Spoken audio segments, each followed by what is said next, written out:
নেইমারের অশ্রুসিক্ত বিদায়, একটি সোনালী অধ্যায়ের সমাপ্তি। ২০১০ সালে মেটলাইফ স্টেডিয়ামে মাত্র ১৮ বছর বয়সে যার অভিষেক হয়েছিল, ঠিক ১৬ বছর পর সেই একই মাঠে বাজল তার বিদায়ের ঘণ্টা।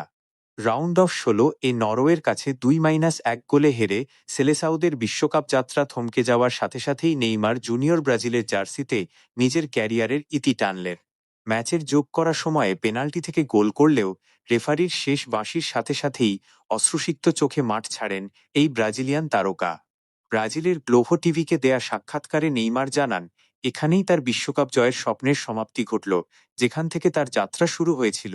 ক্যারিয়ারের পরিসংখ্যান বলছে, তিনি ১৩০ ম্যাচে ৮০ গোল এবং ৫৯টি অ্যাসিস্ট করেছেন, যা তাকে ব্রাজিলের জার্সিতে সর্বোচ্চ গোলদাতার আসনে বসিয়েছে।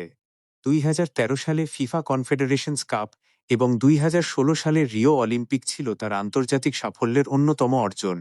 তবে নেইমারের পুরো ক্যারিয়ার জুড়ে ছিল ইনজুরির কালো ছায়া।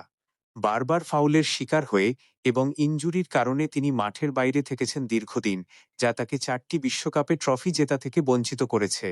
ইনজুরির নির্মম পরিহাস আর অপূর্ণ কোপা আমেরিকা সব মিলিয়ে নেইমার যেন এক ট্র্যাজিক হিরো। তবে মাঠের সবুজ গালিচায় তার দৃষ্টিনন্দন ড্রিবলিং আর ছন্দময় ফুটবল চিরকাল ফুটবল প্রেমীদের হৃদয়ে গেঁথে থাকবে।